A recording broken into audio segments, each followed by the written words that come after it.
Hallelujah.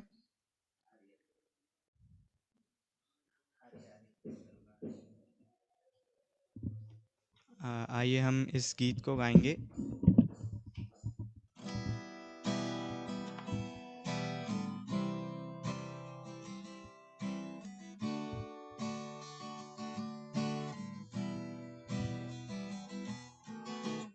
हो तेरी स्तुति और आराधना करता हूँ मैं दिल से ये प्रार्थना, करुणा से तेरी नया दिन दिखाता है, मुझे बचाता है। करुणा से तेरी नया दिन दिखाता है। अभी तू चाहे तू यहाँ पे कर hallelujah, hallelujah, hallelujah, hallelujah, hallelujah, hallelujah. हो तेरी स्तुति और आराधना करता हूँ मैं दिल से ये प्रार्थना, महिमा से तेरी तू इस जगह को भर, जो भी तू चाहे तू यहाँ पे कर hallelujah, hallelujah, hallelujah, hallelujah, hallelujah, hallelujah. सारे जहां में तुझसा कोई नहीं, तुझको छोड़ कोई प्रभु है ही नहीं। घुटने में टेकूं बस तेरे सामने, तू है मेरा प्रभु, तू मेरा पिता। Hallelujah, hallelujah, hallelujah, hallelujah, hallelujah, hallelujah. आइए अब हम वचन में जाएंगे।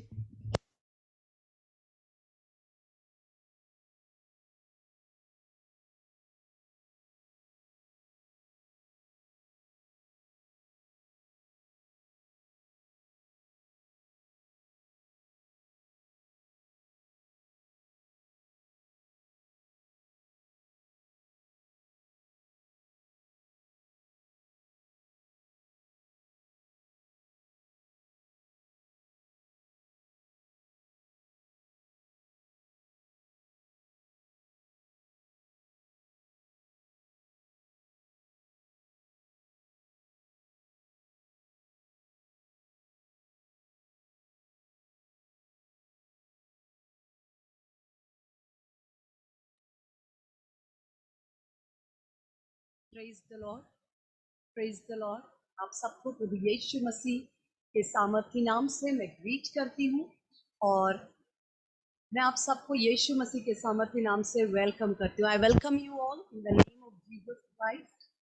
और जैसे हमें बीते समय में परमेश्वर पिता ने अनुग्रह किया और हमारी सहायता की, और हमें एक के बाद एक संडे परमेश्वर ने अनुग्रह किया कि हम परमेश्वर के वचन से एक सीरीज के रूप में कुछ बातों को परमेश्वर का आत्मा हमें ओपन कर रहे हैं, रिवील कर रहे हैं, टीच कर रहे हैं, बिल्ड कर रहे हैं। और इन सब बातों का एक पर्पस, एक मकसद और एक कॉज जरूर है। हालेलुया। मैं एक बात को महसूस कर रही थी कि जब भी कोई चेंज आता है, ऑफ एंड ऑन मैं एक चेंज और एक सीजन के विषय में अक्सर आपसे बात करती हूँ। और अ, हम जब भी कोई चेंज आता है, ये नेचुरल एक कहना चाहिए भौतिक नियम है, इनर्शिया जिसको कहते हैं, कि चेंज या परिवर्तन का हमेशा से विरोध किया जाता है। किसी भी परिवर्तन को आसानी से एक्सेप्ट नहीं किया जाता, उसका स्टार्टिंग में विरोध होता है। और परमेश्वर हमें अनुग्रह करता है कि हम नए सीजन्स में परमेश्वर का आत्मा हमें अशर करता है, लीड करता है नए सीजन्स के अंदर। और वहाँ भी हमारे जीवन में हमें आत्मा में परख के द्वारा हम समझ पाते हैं कि कौन सी बातें परमेश्वर इस नए सीजन में हमें कर रहे हैं। मैं महसूस कर रही थी कि जब ये पैंडमिक आया और बहुत सारा जो सिस्टम है ऑनलाइन ऑनलाइन में शिफ्ट हुआ, तो बहुत इसको आसानी से ग्रहण नहीं किया गया। और मैं इसके बारे में विशेष गवाह हूँ, क्योंकि हम टीचिंग प्रोफेशन में हैं और मैं मेरे से भी ज़्यादा कोई सीनियर टीचर्स हैं जो 58-59 ईयर्स के हैं। और जब उन्हें ऑनलाइन जूम से, माइक्रोसॉफ्ट टीम्स से पढ़ाना हो रहा था, तो बहुत मुश्किल आ रही थी, क्योंकि हम जो टीचर्स जितने बुजुर्ग होते जाते हैं, वो टेक्नोलॉजी के साथ इतने सक्षम नहीं होते हैं। और इस तरह से मैंने देखा कि न केवल शिक्षा के क्षेत्र में, हर क्षेत्र में, चर्चेस के अंदर और फेलोशिप्स के अंदर, हर जगह पर ऑनलाइन को बहुत ज़्यादा कहा गया कि नहीं, इतना अच्छा नहीं है, यह सही नहीं है। या क्योंकि हमें आदत पड़ चुकी थी। मैं अगर अपने मसीही लोगों के जीवन की बात करूं, तो हमें आदत पड़ चुकी थी वर्षों से। हमने बचपन से देखा कि परमेश्वर का जो भवन है उसमें हम इकट्ठा होते हैं, और कई लोग जब प्रेयर कराने आते हैं, उनकी बड़ी इच्छा होती है कि प्रभु के दास उनके सिर पर हाथ रखें, वो बिल्कुल टच करेंगे, तभी उन्हें लगता है कि हमारे लिए प्रार्थना की गई। लेकिन परमेश्वर एक परिवर्तन के दौर से लेकर जा रहा है। वो कह रहा है कि एक बात में लिमिट मत रहो, अपने आप को सीमाओं में मत बांधो, क्योंकि हवा किधर चलती है, जैसे पवित्र आत्मा का मूव है, उसको हमें कैच करना है। परमेश्वर हमें एक नए डायमेंशन पर लेकर आता है, जहां पर परमेश्वर कहता है, मैं करीब का परमेश्वर, मैं दूर का भी परमेश्वर हूँ। अगर तुम्हें लगता है कि प्रभु के दास या दासी ने तुम पर हाथ रखा तो तुम्हें ब्लेसिंग मिली, आज मैं तुम्हें बताना चाहता हूँ कि वो अगर दूर ही से 1000 किलोमीटर, 1200 किलोमीटर, 1500 किलोमीटर तुम एक दूसरे के लिए प्रार्थना करोगे, और परमेश्वर का आत्मा उनको उनके स्थान पर स्पर्श करेगा। ओ तुम 1000-1500 कितने भी किलोमीटर, उससे भी ज्यादा, एक देश से दूसरे देश में जब मेरा वचन जो जीवन और आत्मा है वो रिलीज होगा, पवित्र आत्मा जीवन की जल की नदियां बनकर ओ दूसरे देश में, दूसरे प्रदेश में, दूसरे स्टेट में, दूसरे राज्य में, दूर से दूर जगह पर, वहां उन्हें अपने घर, अपने स्थान पर स्पर्श करने वाला परमेश्वर है। परमेश्वर के लिए कोई भी काम जो है लिमिट नहीं है, कोई लिमिट नहीं है। जो हमारी पहले की सोच थी, समझ थी, जो हम बचपन से देखते आए हैं, परमेश्वर कहता है कि देखो लाल समुद्र जो है वो छड़ी के आगे बढ़ाने से दो भाग हुआ, वही अनुभव यर्दन के दो भाग होने में नहीं होगा। यर्दन में एक नया अनुभव होगा, जब याजक के पांव उस यर्दन में जाएंगे तब वो दो भाग होगा। परमेश्वर नया काम करने पर उसकी समझ को प्राप्त करे, उसके उसके मूव को कैच करे, वो क्या गाइड कर रहे हैं, क्या डायरेक्ट कर रहे हैं। अगर हम अपनी ही बातों में, पुरानी बातों में सिर और जड़ पकड़ लेते, तो हम परमेश्वर की नई जो आत्मा के आयाम है उनको रीच नहीं कर पाते हैं। परमेश्वर का आत्मा कहता है कि आज आप कितने भी डिस्टेंस पर क्यों ना हो, परमेश्वर का, जैसे सेंचुरियन ने कहा कि यीशु मसीह आप मेरे घर आओ, कोई जरूरी नहीं, आप यहीं से कह दो मेरा दास घर में चंगा हो जाएगा, क्योंकि आपकी सामर्थ कोई सीमा और कोई बाउंड्री और कोई दूरी और कोई डिस्टेंस नहीं जानती। परमेश्वर का वर्ड जो है वो जीवन से भरकर ट्रैवल करता है। आपको अपने स्थान पर पवित्र आत्मा का स्पर्श, पवित्र आत्मा की हुजूरी, पवित्र आत्मा की आग का बपतिस्मा, अन्य अन्य भाषा का वरदान, और जो भी आपके हायर डिजायर्स है आत्मिक जगत में, वो आपको ठीक उस जगह पर मिल सकते हैं। किसी भी रीति से इस डिस्टेंस को, दूरियों को परमेश्वर के काम करने के लिए लिमिटेशन न समझे। हालेलुया। हम सीख रहे थे याजकी प्रार्थना के विषय में, हमारी सीरीज थी वेपन्स ऑफ विक्ट्री, जय के जो वेपन वेपन्स या हथियार है, उसमें हमने परमेश्वर के वचन के विषय में सीखा। उसके बाद हमने परमेश्वर के वचन के बाद प्रार्थना के विषय में और प्रार्थना के बारे में स्टार्ट किया याजकी सेवकाई के द्वारा, क्योंकि याजकी प्रार्थना की सेवाई, और बार बार मैं कह रही हूँ, अंतिम बेदारी याजकों के कंधों पर जब परमेश्वर की उपस्थिति, परमेश्वर की वाचा का संदूक, परमेश्वर की हुजूरी जब याजक अपने कंधे पर लेकर चलेंगे, वो चिन्ह होगा कि अब अंतिम बेदारी का समय है। याजक की सेवा के लिए परमेश्वर अपने लोगों को तैयार कर रहे, और याजक की सेवा वेदी से जुड़ी है, और वेदी एक सैक्रिफाइस, एक बलिदान का स्थान है। और वेदी के 4 सिंहों के विषय में हम सीख रहे थे। वेदी के 4 सिंहों में से हमने पिछली बार देखा था परमेश्वर की इंटीग्रिटी। एक सिंह जिसको थाम कर, वो उस पुराने समय में ऐसा था कि जब कोई भागकर अपने जीवन में कठिन संघर्ष और कठिनाई में आकर अगर वो उन सिंहों को वेदी के थाम लेता था, उसके जीवन में सुरक्षा होती थी। ये इनके विषय में हम देख रहे थे कि आत्मिक रीति से इनका क्या रिफ्लेक्शन है। एक जो सिंह है हमने डिस्कस किया, वो परमेश्वर के वचन की अखंडता, integrity of word of God, कि परमेश्वर मनुष्य नहीं कि झूठ बोले, और परमेश्वर ने यदि कुछ कहा है तो वो कहकर नहीं पछताता। परमेश्वर अपने वचन को सामर्थ के साथ पूरा करने के लिए जागृत है। वचन की अखंडता, इंटीग्रिटी ऑफ गॉड। दूसरा जो सिंह आज मैं आपके साथ बांटने जा रही हूँ, और समय ने अलाउ किया तो सेकेंड एंड थर्ड कुछ हम बातों को देख पाएंगे। हालेलुया। वो है गॉड्स एबिलिटी, इंटीग्रिटी, अखंडता, कि वो जो कहता है वो करने के लिए वो उसके लिए अखंड है। परमेश्वर बोलकर नहीं फिरता, परमेश्वर मनुष्य नहीं कि झूठ बोले। अब दूसरी बात आती है परमेश्वर की क्षमता, God's ability to do good.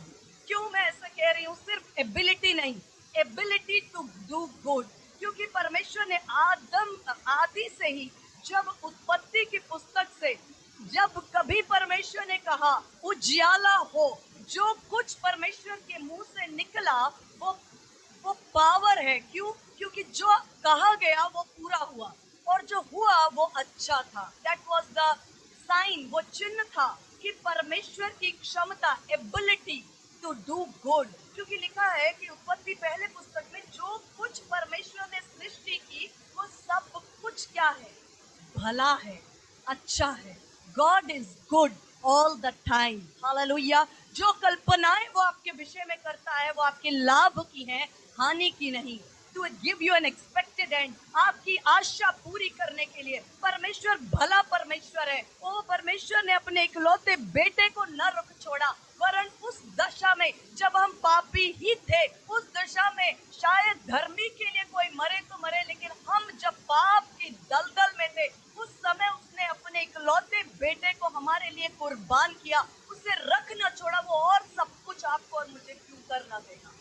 God's ability to do good, परमेश्वर की अखंडता, पहली बात। दूसरा, उसकी क्षमता। परमेश्वर की क्षमता एक ऐसा विषय है जिसके ऊपर मुझे नहीं लगता कि हमें बात करने की आवश्यकता है, क्योंकि पूरी बाइबल और हमारा जीवन, हमारे लोग इस बात के गवाह है परमेश्वर की क्षमता के। लाल समुद्र का 2 भाग होना और वो 10 प्लेग्स जिसको फिरौन ने देखा, यू नो व्हाट, कि अंधकार की सामर्थ कोई भाषा नहीं समझती। हमारा शत्रु, वो सरपेंट, वो पुराना अजगर, वो कोई भाषा नहीं समझता, सिर्फ एक भाषा समझता है, वो है परमेश्वर की सामर्थ। वो है परमेश्वर की सामर्थ। वो इंग्लिश, हिंदी, उर्दू कोई भाषा नहीं समझता, उस एक ही भाषा समझ में आती है, वो है परमेश्वर का सामर्थ, जिसके सामने वो अपने घुटने टेक देता है। परमेश्वर ने धीरज किया, एक के बाद एक मिस्र पर दंड की आज्ञाएं होती गई, और 9 दंड की बातों पर भी फिरौन ने अपने आप को कठोर करता गया। लेकिन आखिरी बात, जब मिस्र के पहलौटे मारे गए, उसने घुटने टेके और इस्राएल की प्रजा को उसको रिलीज करना पड़ा। बंधुआई कितनी भी पुरानी क्यों ना हो, परमेश्वर के सामर्थ्य के आगे उसे घुटने टेकने होते हैं। परमेश्वर की क्षमता के आगे कोई भी सामर्थ्य खड़ी नहीं हो सकती। God sustains all. परमेश्वर ने सृष्टि और संपूर्णता को संभाला है, but he is not sustained by anything. उसे किसी ने नहीं संभाला, उसने अपने वचन की सामर्थ्य से संभाला है। हालेलुया। परमेश्वर की सामर्थ्य और क्षमता पर हम एक वचन मेरे साथ आप ओपन कर सकते हैं, इफिसियों की पत्री अध्याय और 20 वचन। मैं इस विषय पर इफिसियों की पत्री 3 अध्याय और उसका 20 वचन। इफिसियों 3:20, इफिशियंस 3:20। मैं आपके लिए इंग्लिश और हिंदी में दोनों में पढ़ रही हूँ।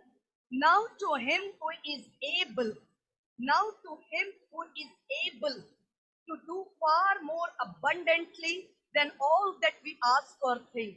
हिंदी में लिखा है, अब जो ऐसा सामर्थी है, अब जो ऐसा सामर्थी है कि हमारी विनती और समझ से कहीं अधिक काम कर सकता है। अब जो ऐसा सामर्थी है जो हमारी विनती और समझ से कहीं अधिक काम कर सकता है, उस सामर्थ के अनुसार जो हम में कार्य करता है, वो सामर्थ हमारे द्वारा और हमारे अंदर काम करता है। हालेलुया। अब जो ऐसा सामर्थी है, परमेश्वर की सामर्थ और क्षमता के विषय में मुझे नहीं लगता कि हमें इस पॉइंट पर आकर कोई ज्यादा एक्सप्लेनेशन की जरूरत है, क्योंकि बाइबल परमेश्वर की सामर्थ और क्षमता कि जब मरियम जब कुंवारी थी, उसने जब गर्भ धारण किया, ऐसी बातें परमेश्वर ने अपने वचन में इंक्लूड किया कि साइंस और उसके सारी बातों के ऊपर परमेश्वर की सामर्थ और क्षमता है। हालेलुया। अब जो ऐसा सामर्थी है कि हमारी विनती और समझ से कहीं अधिक, हमारी विनती और हमारी समझ एक जगह जाकर खत्म हो जाती है। आप क्या मान सकते हैं, हमारी विनती और हमारी समझ उतनी ही है जितना हमने देखा है। वो जब हमारे देखने के बाहर जो बातें हमने देखी नहीं, उन बातों के विषय में ना हम विनती कर सकते हैं, ना वो हमारी समझ में। लेकिन परमेश्वर उससे भी आगे, उससे भी आगे, जहां तक आपकी आंखें देख सकती है और जो आप नहीं देख सकते, उससे भी आगे कार्य करने के लिए सामर्थ्य, और वो सामर्थ्य वो हमारे अंदर से काम करता है। हालेलुया।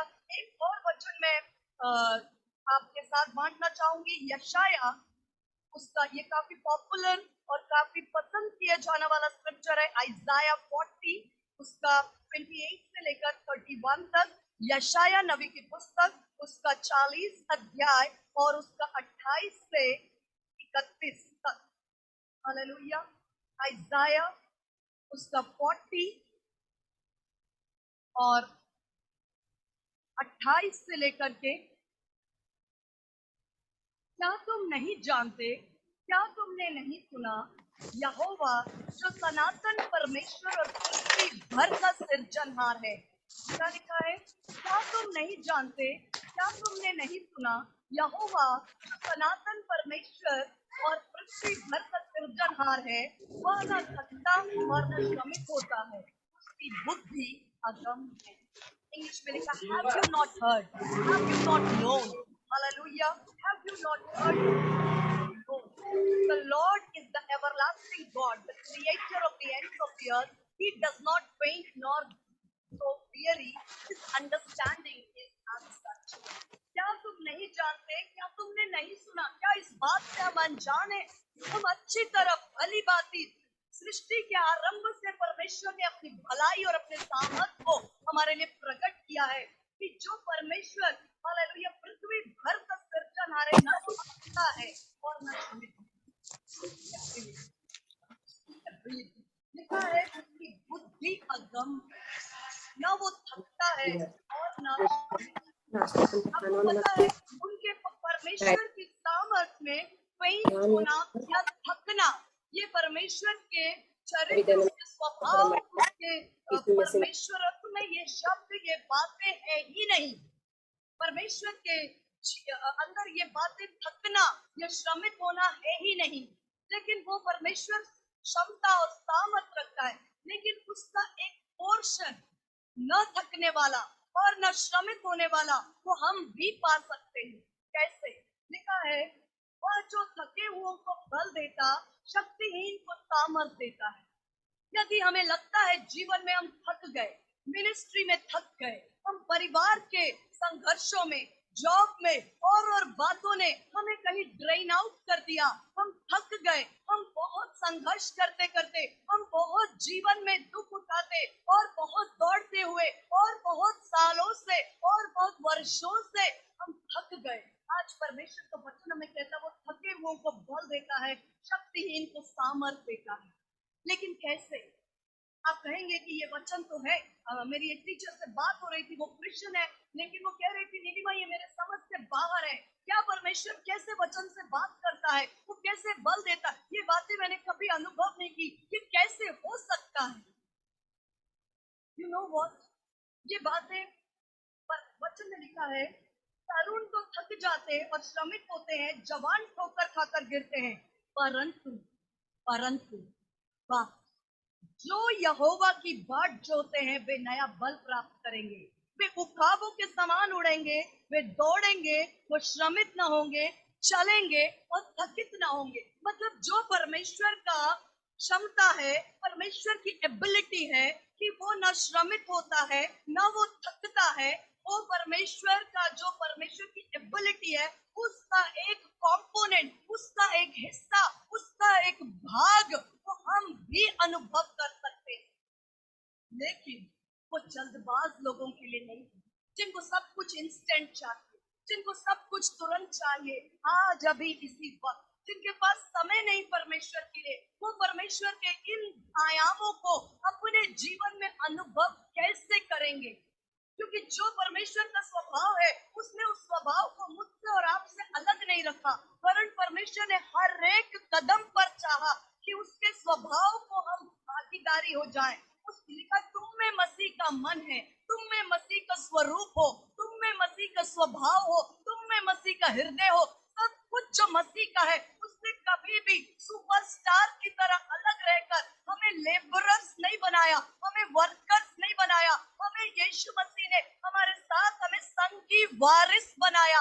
हर उत्तम स्वभाव, हर उत्तम सामर्थ, हर उत्तम यीशु मसीह के अंदर जो बेस्ट एंड बेस्ट है, वो हमारे साथ शेयर करने के लिए आए। हमारा जो यीशु मसीह के साथ रिश्ता है, लिखा है रोमियो में जॉइंट एयर्स, मसीह के साथ संगी वारिस होने का, संगी वारिस, जॉइंट एयर। कैसे हम परमेश्वर के इस स्वभाव के एक भाग को अपने जीवन में अनुभव करें? कैसे करेंगे? क्योंकि लिखा है जो यहोवा की बात सुनते। आपको पता है जब यीशु मसीह को उस टूम्ब में, उस कब्र में रखा गया, यीशु मसीह के शिष्य आए, उन्होंने जल्दी जल्दी कब्र को ढूंढा, देखा और बाहर पत्थर देखा, वो भाग गए। लेकिन वहां मरियम पहुंची, देखती रही, वो देखती रही, वो खड़ी रही, वो खड़ी रही, वो हटी नहीं वहां से। तब उसे आवाज आई कि तुम जीवते को मरो में, मृत लोगों में क्यों ढूंढते? और उसने यीशु मसीह के पुनरुत्थान करता शब्द, यू नो व्हाट, जो बहुत कीमती और प्रेशियस और बहुत ही जो परमेश्वर की स्पेशल अभिषेक और स्पेशल प्रेजेंस है, उसके लिए बाट जोड़ना, उसकी उपस्थिति में थोड़ा ठहरना, उसकी हुजूरी में अपने आप को समर्पित करना। इसका मतलब ये नहीं है कि दिन में 24 घंटे में से 20 घंटे हम प्रार्थना करें।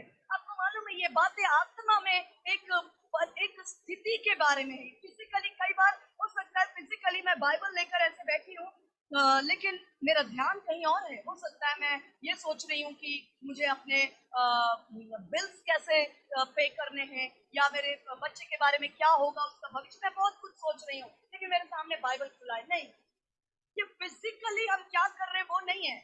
कई बार हो सकता है आप किचन में कुकिंग कर रहे हैं, लेकिन आपका आत्मा परमेश्वर के साथ जुड़ा हुआ है, आप मनन कर रहे हैं, परमेश्वर इस वचन का क्या मतलब है, परमेश्वर आपने मुझसे बात किया है कि यहोवा, हालेलुया, वचन में लिखा है सिय्योन से तुझे संभाल ले, परमेश्वर महापवित्र स्थान से तेरी सहायता करे। ये वचन क्या कहता है प्रभु? आप मेरे लिए क्या करना चाहते हैं, मेरे परिवार के लिए? कल तो आप कुकिंग रहे हैं, लेकिन आपकी आत्मा परमेश्वर से बात कर रही, ये कहलाता है मेडिटेशन, ये कहलाता है परमेश्वर की हुजूरी में, परमेश्वर की उपस्थिति, परमेश्वर की आत्मा के साथ ठहरना।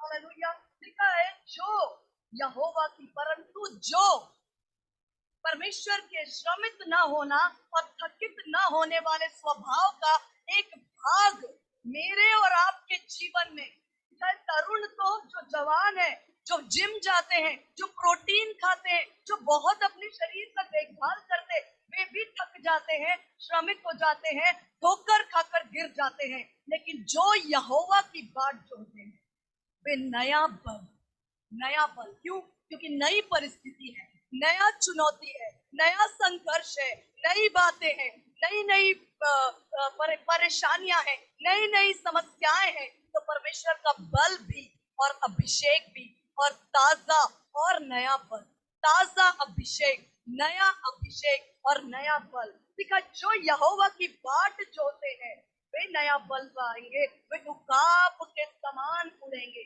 वे दौड़ेंगे लेकिन श्रमित ना होंगे, चलेंगे। और ये डायमेंशन, ये अभिषेक, ये भाग, ये अनुभव, परमेश्वर के स्वभाव का ये हिस्सा वो आपके साथ शेयर करना चाहते हैं।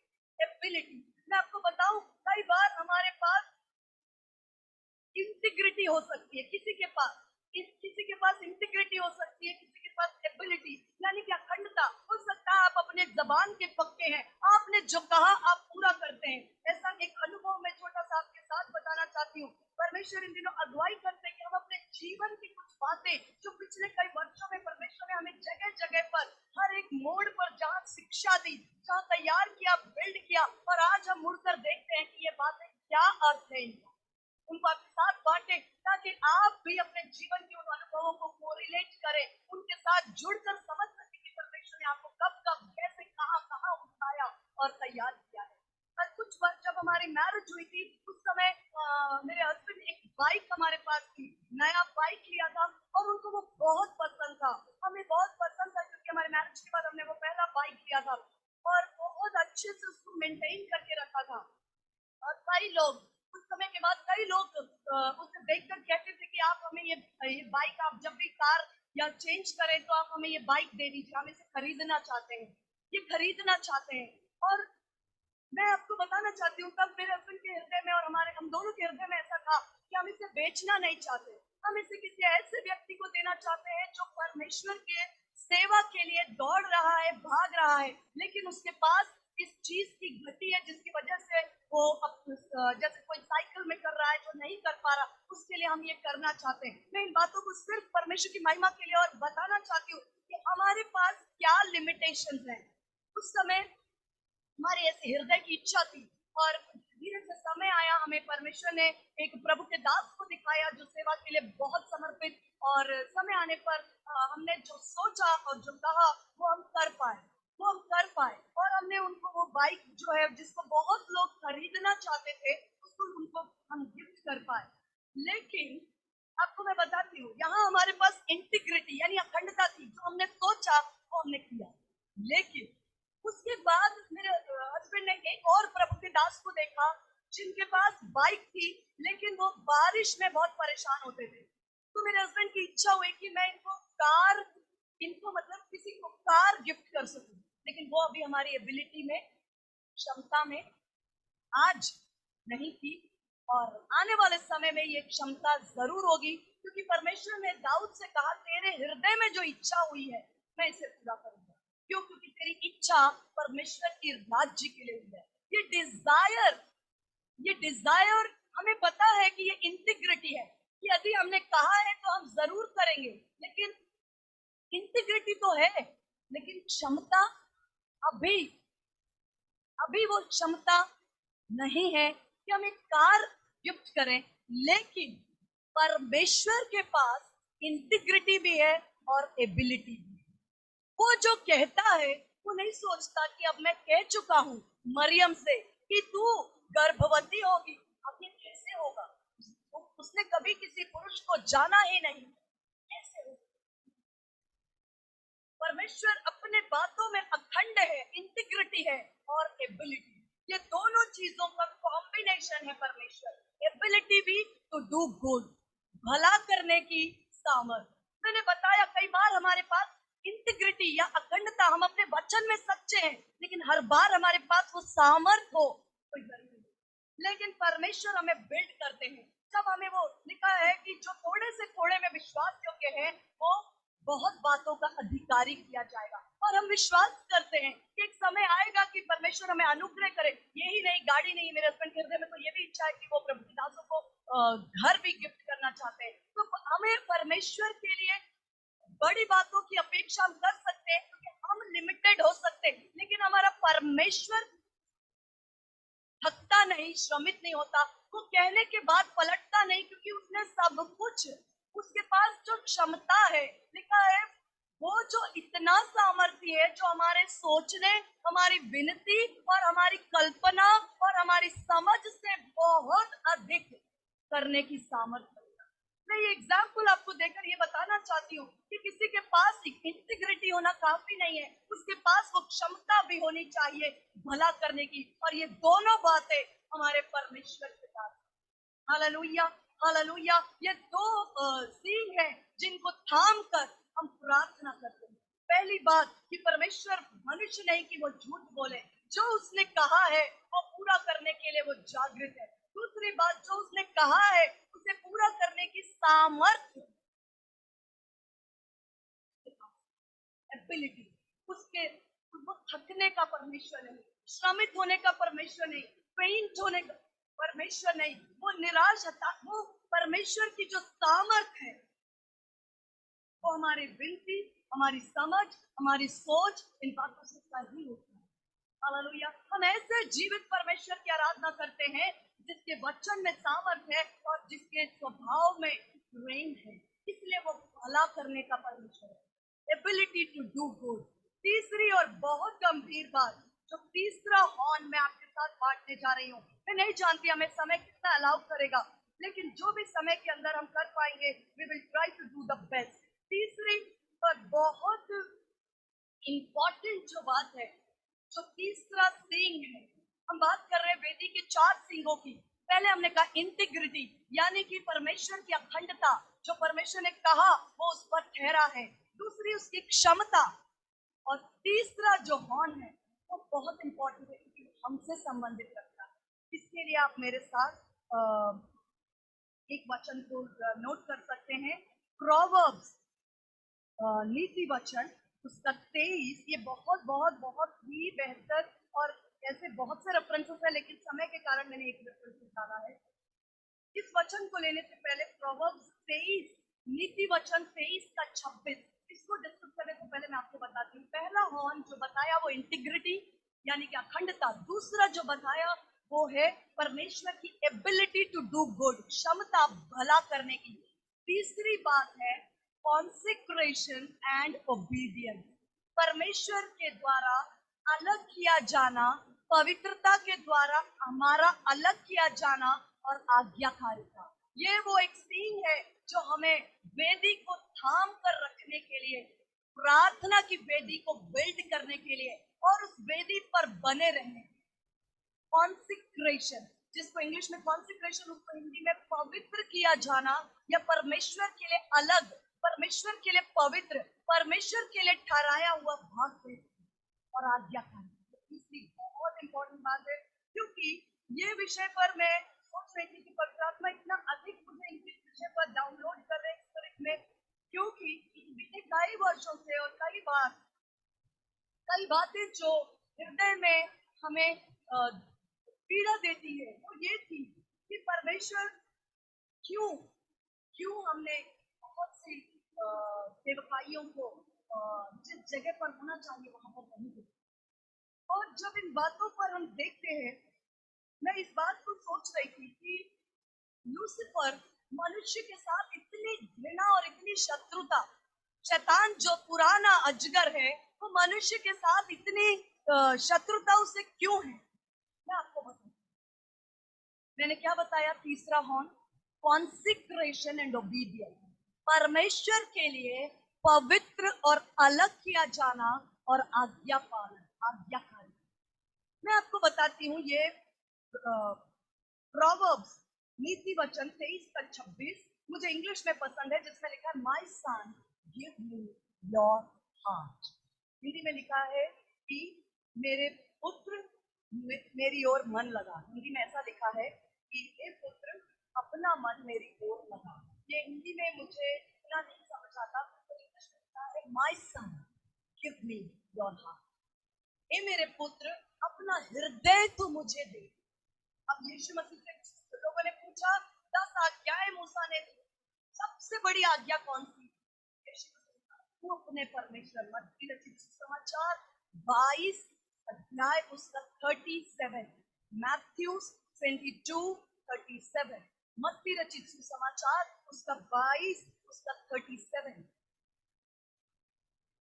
तू अपने परमेश्वर से अपने संपूर्ण हृदय से, अपनी संपूर्ण शक्ति से, संपूर्ण मन से प्रेम कर। और अपने पड़ोसी से दो बातें मुझे बताओ। तू अपने परमेश्वर से संपूर्ण हृदय से, संपूर्ण शक्ति से, संपूर्ण मन से प्रेम कर। और प्रोवर्ब्स नीति वचन 23:26, my son give me your heart. मेरे बेटे, मेरे पुत्र, तू मुझे अपना हृदय दे। आपको पता है, मैं बता रही थी कि लूसीफर ने मनुष्य के साथ इतनी शत्रुता, या हमारा शत्रु वो पुराना अजगर, वो शैतान, वो दुष्ट, वो क्यों हमसे इतनी शत्रुता करता है मालूम है आपको?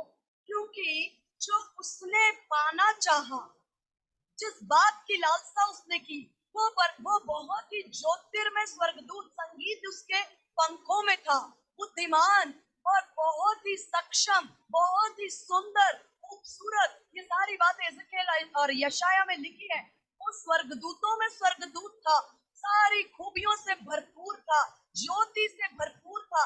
अब उसको लगा इतने गुण मेरे अंदर है, अगर मैं पंख हिलाऊं तो संगीत है, अगर मैं दूसरा पंख हिलाऊं तो सितार है, तीसरा पंख मूव करता है तो उसमें गिटार बजता है। इतना संगीत है, इतनी सामर्थ है, इतनी मेरे अंदर खूबियां हैं, इतनी सारी ज्योति है, इतनी खूबसूरती है, तो क्यों ना मैं परमेश्वर की इमेज या परमेश्वरत्व को ही ले लूं।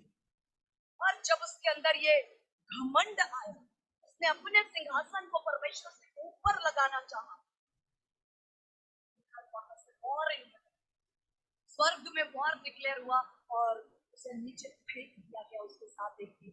अब उसकी समस्या ये है कि जो मैं पाना चाहता था, जिस स्वभाव, जिस इमेज, जिस सामर्थ, जिस अभिषेक, और जो यीशु मसीह की समानता, वो अधिकार, वो बेटे होने की समानता जो मुझे चाहिए थी, मुझे नहीं दिया। और इस मिट्टी को जो मिट्टी से उठाया, इसलिए वचन में लिखा है मनुष्य क्या है, क्या है मनुष्य की तू इस पर मन लगाता। इस मिट्टी को जो मुझ जैसे खूबसूरत स्वर्गदूत को नहीं दिया, वो यीशु मसीह का अधिकार, वो यीशु मसीह का स्वरूप, वो यीशु मसीह की समानता, वो पर बेटा होने का अधिकार, वो स्वर्गीय स्थानों का अधिकार, वो ऊंचाइयां, वो ब्लेसिंग्स मुझे नहीं दिया, मुझे तो गिराया। लेकिन इस मिट्टी को जो पाप के कीचड़ में, दलदल की कीच से उठाकर, ऐसा क्या है इस मनुष्य में, ऐसा क्या है नीलिमा के अंदर, ऐसा क्या है जयशुरू के अंदर, ऐसा क्या है प्रिया के अंदर,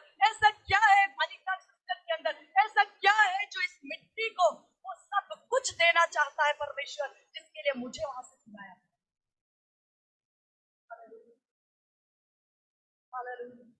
ये उसकी प्रॉब्लम, रिवेंज, उससे बदले के शिकार है हम। उस पुराने अजगर के बदले का शिकार है इंसान।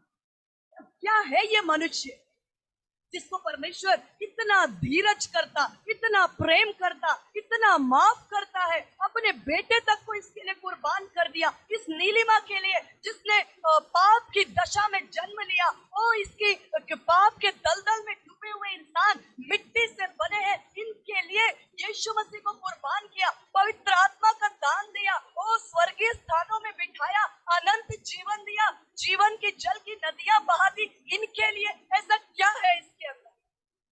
सारी प्रॉब्लम है। लेकिन आपको पता है वो क्यों गिरा? घमंड। तो हमारे, मैंने कहा my son give me your heart, मेरे बेटे मुझे अपना हृदय दे दे।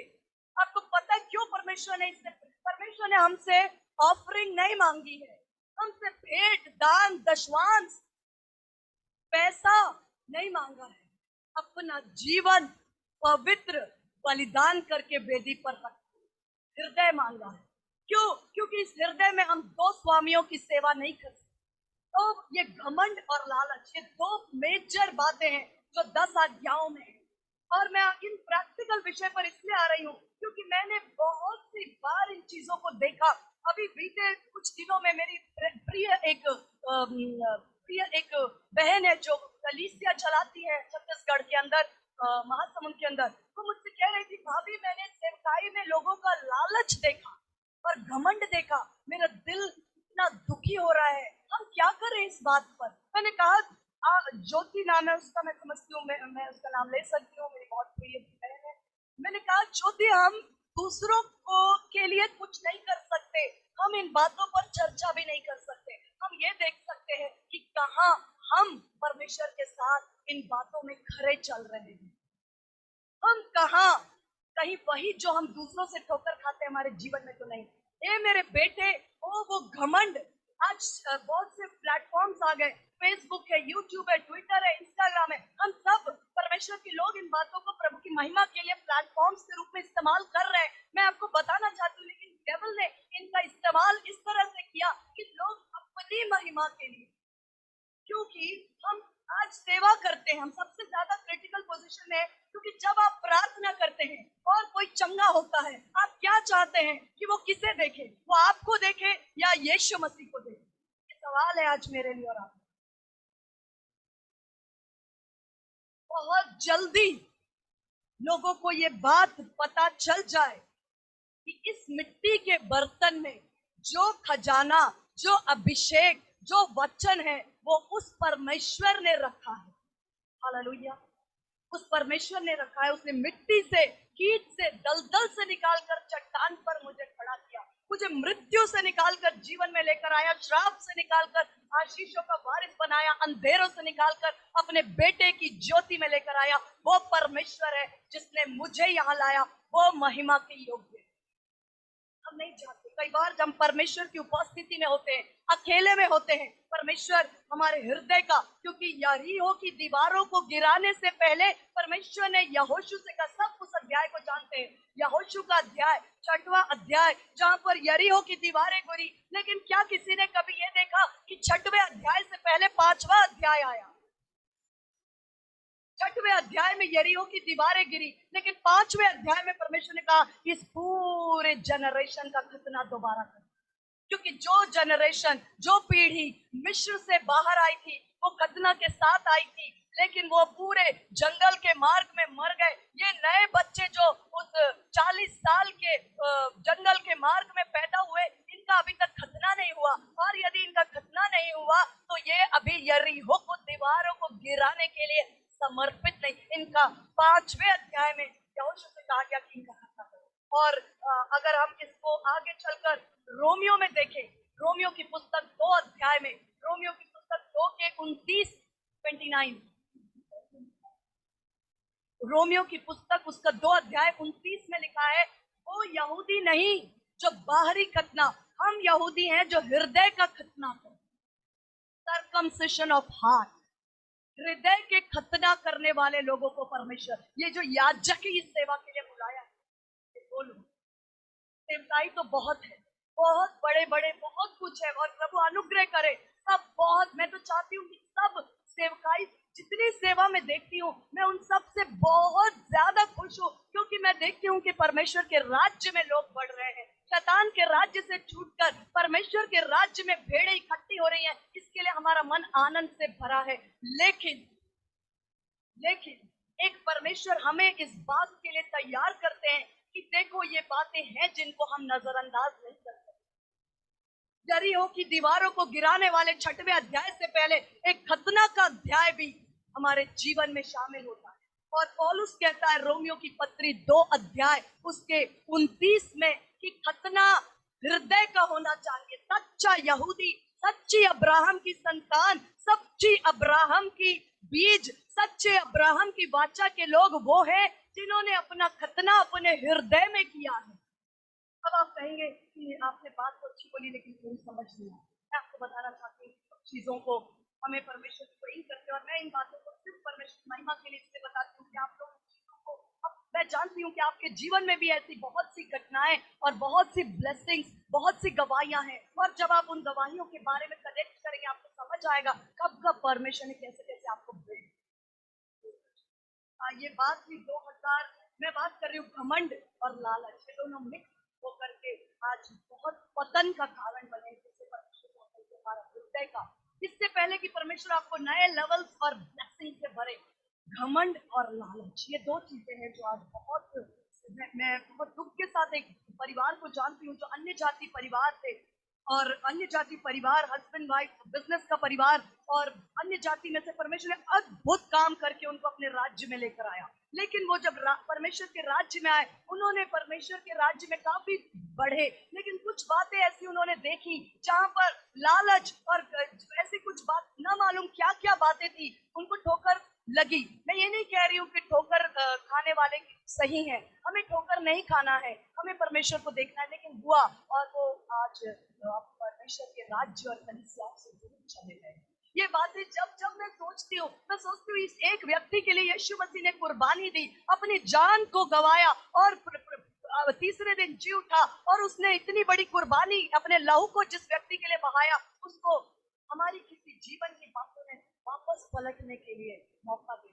हालांकि हम ये नहीं कह सकते कि वो व्यक्ति सही है, और हम ये नहीं कह सकते, लेकिन फिर भी हमें परमेश्वर अनुग्रह करे, हमारे हृदय का खतना हो जाए जहां पर ये बातें पीड़ा हो सकती है, इसलिए शायद परमेश्वर का आत्मा इनको लेकर आ रहे थे। कि ये बात लगभग सन 2004 की है, जब मैं मेरे भाई और छोटे भाई बहन के साथ मैं हैदराबाद गई थी। सन 2004 मई का महीना था। उस समय मैं कॉलेज में पढ़ती थी, और मेरे पिता मेरी पूरी देखभाल और सब कुछ वो करते थे। मैं कॉलेज में पढ़ती थी और मैं हैदराबाद गई थी। वहाँ चर्च ऑफ साउथ इंडिया में मुझे प्रचार करने का अवसर मिला, और प्रचार के बाद एक बुजुर्ग अंकल, मुझे याद है, उन्होंने मुझे बोला कि मुझे बहुत सारी बातों को अभी ध्यान आता है। उन्होंने कहा, मैं चाहता हूँ कि आप मेरे घर में आए, मैं आपके साथ अपनी कुछ बातों को शेयर करना चाहता हूँ। उस बुजुर्ग अंकल ने मुझे अपने घर पे बुलाया, और उनके बेटे को जेल हो रखी थी, वगैरह वगैरह कुछ गंभीर विषय थे जिन्होंने उस समय मुझसे बांटा, और वो चाहते थे कि मैं उस विषय पर प्रार्थना करूं। और उसके बाद जब मैं निकलने लग गई, उन्होंने मेरे हाथ में एक परमेश्वर के दासी समझकर उन्होंने मुझे कुछ हाथ में ब्लेसिंग दी। और मुझे कुछ उस समय मैं कॉलेज में पढ़ती थी, मेरी बहुत समझ नहीं थी, मैंने उस चीज को थैंक यू बोला, लिया। उसके बाद घर आकर मैंने अपने डैड के साथ शेयर किया कि ऐसा ऐसा हुआ है, और मेरे पापा ने बहुत जल्दी से कहा, बेटा वो जो भी उन्होंने आपको ब्लेस किया है, वो आप किसी पास्टर या किसी सेवा में दे दीजिए, आप मत रखो। तो मैं उस समय बहुत इन बातों पे विचार नहीं करती थी, ना मेरी समझ थी और ना ही मुझे इस्तेमाल करना भी आता था पैसों का, क्योंकि डैड सारी पढ़ाई लिखाई सब कुछ डैड करते थे, तो हमें इन बातों का कुछ पता ही नहीं था। मैंने कहा ओके फाइन, और मेरे डैडी ने वो जो भी अमाउंट था गिफ्ट का, उसको लेकर के किसी सेवा में किसी प्रभु के दास को दिया। तो मैंने पूछा कि तो वो उन्होंने कैसे लिया पापा, वो प्रभु के दास? तो उन्होंने बोला, उनका मैं नहीं बता सकता, पर मैं आपको बताना चाहता हूँ कि आप पहले परमेश्वर के राज्य में इन्वेस्ट करना सीखो। परमेश्वर के राज्य के लिए आप अपना भाग देना सीखो, देने से पहले। और उन्होंने कहा, अभी आप सिर्फ प्रचार कर रहे हो, लेकिन एक समय आएगा जब आप अपने गिफ्ट और अपने टैलेंट के द्वारा परमेश्वर के राज्य में। मैंने कहा ओके फाइन, तब भी मुझे बहुत समझ में नहीं आया, लेकिन अब मैं समझती हूँ कि आप कितने वर्ष पहले से परमेश्वर आपको उन बातों के लिए तैयार कर रहा होता है, जिन बातों के लिए आने वाले समय में वो बहुत ही एक नींव का पत्थर साबित होती है। ऐसे करते करते कुछ समय के बाद ऐसा हुआ कि हम बिलासपुर में एक चर्च, नया चर्च, परमेश्वर ने बहुत से यूनिवर्सिटी के गर्ल्स को परमेश्वर ने वचन सुनाने का मुझे अवसर दिया। वो सारी यूनिवर्सिटी की गर्ल्स जब इकट्ठा हुई, तो एक प्रभु के दास गुजरात से आए, बहुत अभिषेक, और मैं उन्हें बहुत आदर करती, प्रेम करती आज भी। उन्होंने कहा कि नीलिमा, क्यों ना हम एक चर्च स्टार्ट करें, और चर्च को स्टार्ट करने के लिए उन्होंने पहल की। उसके बाद उन्होंने कहा, मैं तुम्हें 2 काम चाहता हूँ कि तुम करो। पहली बात, मैं आपको अनॉइंट करना चाहता हूँ कि आप इंटरसेशन या परमेश्वर के लोगों के लिए मध्यस्थी की प्रार्थना करो। और दूसरा भाग मैं चाहता हूँ कि आप जो भी यहाँ पर ऑफरिंग्स आती हैं, उसके लिए उस भंडार की आप देखभाल करो। फिर वही बात मैंने मेरे डैड को बताया कि पास्टर अंकल ने जो गुजरात से आए, उन्होंने ऐसा ऐसा कहा। मेरे डैड ने कहा कि वो जो प्रेयर वाला पार्ट है ना, वो तो ठीक है, आप उनसे सीखो और आप उस बात में आगे बढ़ो, लेकिन वो जो ऑफरिंग्स की देख रेख वाली बात है वो आप अभी अपने हाथ में मत लेना। और वो बातें अभी आप उनसे दूर रहो और परमेश्वर के बातों पे ज्यादा मन लगाओ। मैंने अंकल को कहा कि अंकल ये वाला काम मैं करूंगी, प्रेयर और इंटरसेशन वाली बातें आप मुझे सिखाइए, मुझे बिल्ड करिए, और ये जो ऑफरिंग और ट्रेशरर का काम है जो देख रेख, ये आप मुझे मत दीजिए, किसी और को दे दीजिए। मैं उस समय भी इतना दिमाग लगाती नहीं थी और मैंने बोल दिया, मेरे डैड ने बोला तो। और लेकिन मैं उस बात को नहीं समझती थी कि वो सारी बातें किस ओर मुझे तैयार कर रही हैं। वो बातें बहुत छोटी छोटी लग रही थी, लेकिन आज जब मैंने देखा और बहुत से लोग मेरे साथ अपने दिल की पीड़ा को शेयर करते हैं कि कहाँ वो गिरे, कहाँ ठोकर खाई, किन बातों ने उन्हें चोट पहुंचाई, किन बातों में उन्हें ऐसा लगा कि उनको यीशु मसीह के लोगों ने ठोकर दी, वो कौन सी बातें थी जो उनके हृदय में चोट के समान रह गई। मैं तो तब समझ में आया कि परमेश्वर अपने याजकों को बहुत पहले से, आप इन घटनाओं के द्वारा अपने आप को भी आप कनेक्ट करिए। कहीं ना कहीं परमेश्वर ने आपको भी ऐसी गवाही के साथ बिल्ड किया, कहीं ना कहीं परमेश्वर ने आपके हाथों को रोका, कहीं ना कहीं परमेश्वर ने आपको उठाया, बिल्ड किया, सिखाया, काउंसल किया किसी भी रीति से। और एक खरा, जिसको मैं कह रही हूँ मेरा हृदय, बेटे अपने और अपनी सेवा, अपनी वर्शिप, अपना प्रचार, अपनी गवाही, अपनी मिनिस्ट्री नहीं चाहिए मुझे। ये सब कुछ नहीं मांगता परमेश्वर। ये मिनिस्ट्री, ये ऑर्गेनाइजेशन, ये वेबसाइट, ये गवाही, ये वर्शिप, ये गिटार, ये सितार, ये प्रचार नहीं। मुझे तेरा हृदय चाहिए, जहां पर टूटा हुआ मन परमेश्वर के सन्मुख एक ग्रहण योग्य बंधा, ब्रोकननेस के साथ, जहां आप परमेश्वर के सामने आकर कहते हैं, यदि तू नहीं, यूहन्ना 15 अध्याय में लिखा है, वो दाखलता हम जानिया है, और उसके बिना लिखा है, तुम मेरे बिना कुछ नहीं कर सकते। ये बात को आज हमारे दिल, दिमाग, सोच, विचार, आत्मा, प्राण, देह में बस जाना चाहिए कि सपने में भी कभी घमंड आए ना, तो हम अपने आप से कह दे कि मेरे यीशु के बिना मैं कुछ नहीं कर। होश में तो हमें पता है, लेकिन अगर हम नींद में भी हैं तो हमारे जीवन की संपूर्णता इस बात पर आधारित है कि उसके बिना आज उसने हमसे कुछ नहीं मांगा है, हृदय मांगा, संपूर्णता मांगी है। जिस हृदय का राजा, किसी प्रभु की दासी ने कहा, मुझे अच्छा लगा, Jesus Christ is the Lord of all और he is not the Lord of all.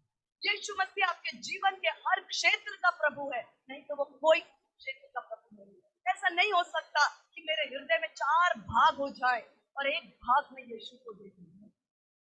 क्या आज हम झुकने के लिए तैयार हैं? क्या आज हम मिटने के लिए तैयार हैं? यदि कोई, अगर कोई गवाही देता है कि इस बहन की प्रार्थना से मैं चंगाई पाऊं, तो आपको लगेगा गुड। अगर वो आपका नाम ना ले तो बहुत अच्छा है। जब आपका नाम ना लिया जाए तो समझ लीजिए परमेश्वर आपको एक गुफा में तैयार कर रहा है, क्योंकि वो नहीं चाहता कि आप समय से पहले वहां पहुंचे जहां पर आपका चरित्र आपको बनाए ना रख सके, और जब वहां से मैं गिरूं तो शत्रु संपूर्ण संसार के सामने मेरे गिरने के द्वारा मेरे परमेश्वर की नाम करूंगा। लिखा है, तेरे भले कामों को देखकर लोग तेरे परमेश्वर की प्रशंसा। जब आपको पता है आपके परमेश्वर की महिमा में आपकी महिमा, in his light we see light, उसकी ज्योति में हम ज्योति देखते हैं, उसके प्रकाश में हम प्रकाशित होते हैं। हमारे पास अपना प्रकाश नहीं, हम मून के समान, चंद्रमा के समान है, जो सूर्य के प्रकाश से प्रकाशित है। चंद्रमा का अपना कोई प्रकाश नहीं। मूसा जब परमेश्वर की उपस्थिति से उतरकर नीचे आता था, उसका चेहरा तेज से चमकता था। वो तेज जो है वो परमेश्वर की हुजूरी का तेज है। आप लोगों को बता दें, वो लोग जान जाए, मुझे सुनने वाले मेरे प्रिय लोग, आपकी प्रार्थना का जो भी रिजल्ट आ रहा है, लेट पीपल नो, होने दीजिए कि लोग जाने कि ये यीशु मसीह, होने दीजिए कि लोग जान जाए कि ये यीशु मसीह है जो इस मिट्टी के बर्तन में अपने महिमा को करता है। My son give me your heart. ये मेरे बेटे, बहुत जल्दबाजी नहीं ऊपर दिखने की, छा जाने की, न्यूज़पेपर की खबर बनने की, यूट्यूब पर खबर बनने की। आपको यकीन नहीं होगा, मैं आपको जस्ट एक बात के लिए बता रही हूँ कि परमेश्वर एक नया दाखरस दाग के मशकों में नहीं, पत्थर के मशकों में तैयार करें। पीपल ऑफ स्टैमिना, काना के विवाह।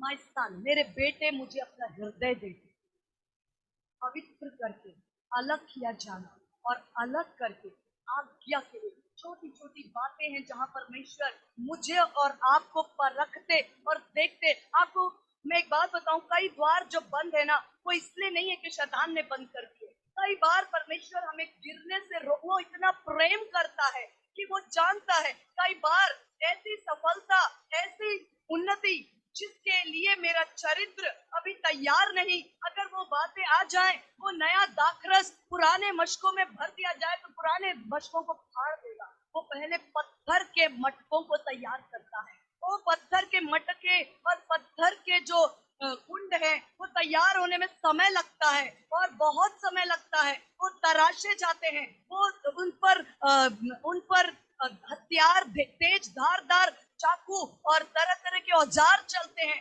तब वो पत्थर के मटके जो काना के विवाह में रखे थे, जिन्हें मुआ मुंह भरने के लिए कहा यीशु मसीह ने, वो पत्थर के मटके वक्त लगता है, उन्हें तैयार किया जाता है और वो जब तैयार हो जाते हैं तब उनमें नया दाखरस, तब उसमें पानी भी डालो। आपका ये कहना गॉड ब्लेस यू अगले व्यक्ति की जिंदगी को बदल देगा। हालेलुया। जो आपके साथ संगति करता है वो दिन प्रतिदिन उन्नति करता है। क्यों? क्योंकि वो नया दाखरस है। वो नया दाखरस, वो इत्र की खुशबू है जो कमरे में इत्र की खुशबू को कभी बांध कर नहीं रखा जाता।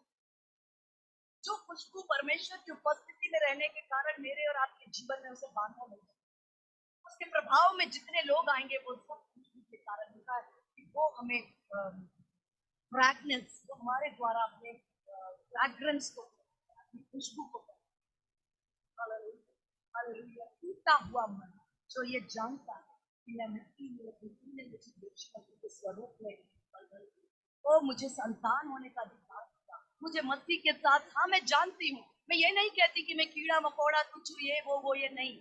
मसीह में मुझे मेरी पहचान का अंदाज है कि उसने मेरे लिए अपने लहू को बहाया, वो अपने बेशकीमती खून से मुझे धोकर शुद्ध और पवित्र किया, वो मुझे परमेश्वर के बेटा और बेटी बनाया, वो मुझे राजपदधारी याजकों का समाज बनाया, मुझ पर अपने पवित्र आत्मा की छाप और अभिषेक दी और मुझे अपने स्वर्गीय स्थानों में बिठाया। और बहुत सी बातें, मेरा जीवन यीशु मसीह में छुपा हुआ है।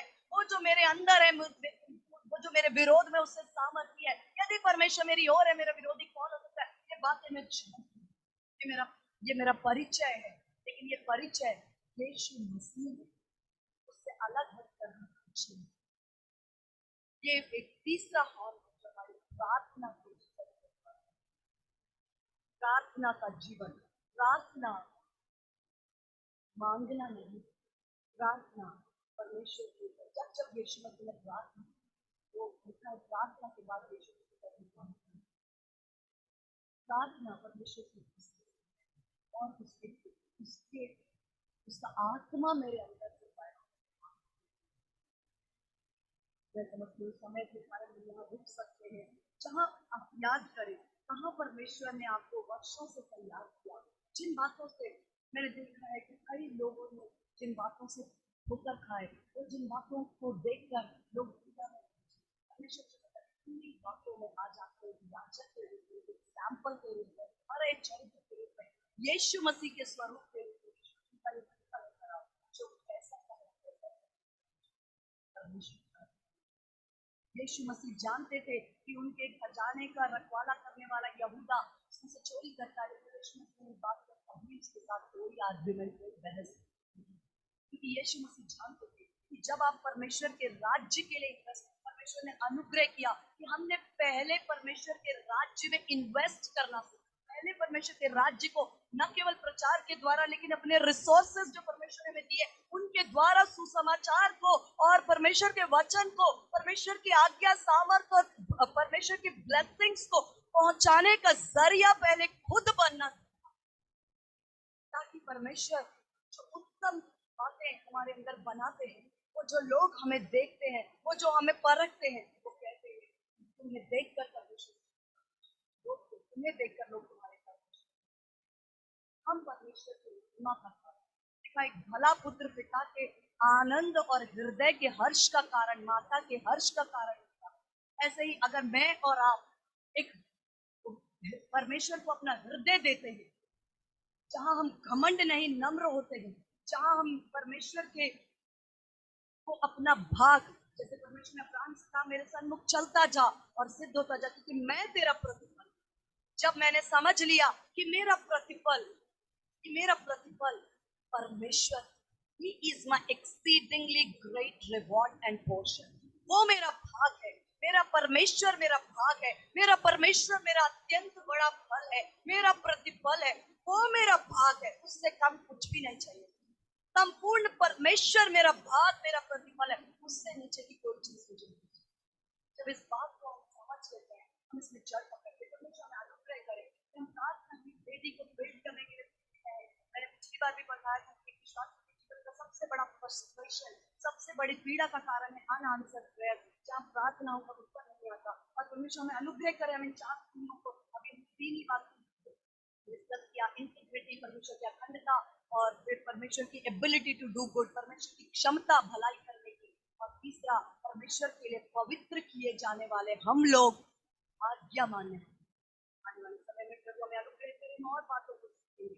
मैं आज हृदय से आप सबका धन्यवाद करती हूँ। आइए हम एक क्षण के लिए, मेरा समय पूरा हुआ, परमेश्वर पिता को धन्यवाद दें। आप जहाँ भी हैं वहाँ एक क्षण के लिए अपनी आंखों को बंद करें और परमेश्वर को हृदय से धन्यवाद दीजिए, जो कुछ उसने आपके जीवन में किया, बीते समय में, बीते वर्षों में, कई वर्ष पहले कब कब परमेश्वर ने आपको हालेलुया अपने स्वरूप में तैयार किया, कैसे आपको बिल्ड किया, कैसे परमेश्वर ने आपको अनुग्रह किया, कैसे परमेश्वर ने आपको अपने वचन में अपने हृदय को, परमेश्वर ने आपके हृदय को किसी और को प्रभु मानने से रोक लिया। आपने अब परमेश्वर को अपना हृदय दिया और वो आपके हृदय पर विराजमान है। पिता मैं धन्यवाद करती, प्रभु यीशु मसीह पवित्र आत्मा में आपका धन्यवाद करती। आपने हमें सहायता किया, आपने हमें लीड किया, आपने हमसे बात किया, आपने हमें ब्लेस किया, आपने हमें ट्रांसफॉर्म किया, आपने हमें अनॉइंट किया। मैं विश्वास करती जो जहाँ है उसे उसी स्थान पर आपका स्पर्श, उसी स्थान पर आपका डिलीवरेंस, उसी स्थान पर आपका छुटकारा, उसी स्थान पर आपकी आशीष, उसी स्थान पर आप उनके परमेश्वर जीवनों को हायर लेवल्स पर ट्रांसफॉर्म कर। धन्यवाद करते हैं पिता प्रभु यीशु मसीह। आप सबको बहुत बहुत धन्यवाद। यदि कोई अपने prayer request को share करना चाहते हैं, कुछ कहना चाहते हैं, क्योंकि समय में भी कुछ नहीं लोग हमारे बीच में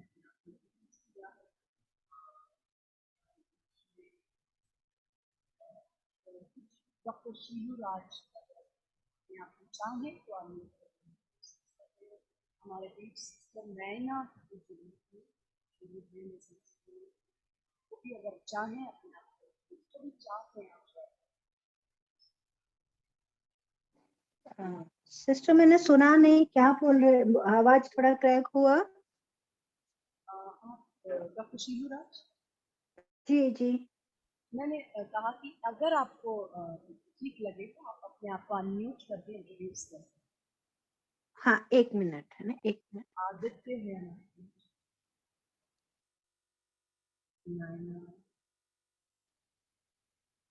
मैं डॉक्टर शीलू राज, मैं जयपुर से ही हूँ। पास्टर राजकुमार मेरे हस्बैंड है, उनकी वाइफ हूँ। और हम मिले हैं सिस्टर नीलिमा आपसे पहले कई बार, और मुझे आपका वचन सुनना हमेशा अच्छा लगता है। ये दोपहर को 3 बजे मैं हमेशा भूल जाती थी, आज मैंने अलार्म सेट किया कि मैं ये सुन सकूं, क्योंकि संडे वर्शिप के बाद हम भी, लेकिन परमेश्वर आपको बहुत आशीष दे। हम लोग जयपुर में ही हैं, बेथेल फेलोशिप के साथ मिनिस्ट्री में है। Praise the Lord sister. Sorry, मैं अभी बिल्कुल रिकॉग्नाइज कर रही हूँ पास्टर राजकुमार बहुत रिस्पेक्टेड ऑनरेबल प्रभु के दास हैं, और आप उनकी वाइफ हैं, प्रभु की दासी हैं। मैं बहुत बहुत हम्बल हूँ आपने ज्वाइन किया। Thank you so much. Praise the Lord sister. I need your number actually, कई बार सोचा पर मेरे पास आपका डायरेक्ट नंबर भी नहीं है। डायरेक्ट नंबर चैट में हम देते हैं सिस्टर, आप नोट कर सकते हैं। ओके ओके, मैं चलिए देखती हूँ। डायरेक्ट नंबर दे देंगे। Thank you so much. और भी कोई अगर कर सकते हैं। थैंक यू सो मच आप सबको आने वाले समय में होली के टाइम पर जो छुट्टी है उसमें हम फिर से एक बार प्रेयर की संडे देंगे। हमारी टीचिंग संडे टू संडे चलती रहेगी। प्रेयर ऑल्टर को बिल्ड करने के लिए, प्रार्थना की वेदी को फिर से प्रेयर्स करने के लिए और प्रेयर करने के द्वारा परमेश्वर के नए लेवल्स पर चलने के लिए मैं चाहती हूँ कि हम मिलेंगे, हम प्लान करेंगे, आपके फैमिली इन्फॉर्म करेंगे। मैं बहुत बहुत धन्यवाद करती हूँ आप सबका कि हमारे साथ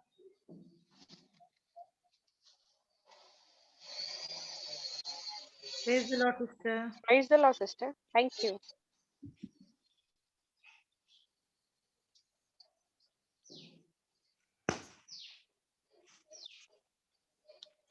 नंबर हमने डाल दिया है, आप यूज कर सकते हैं।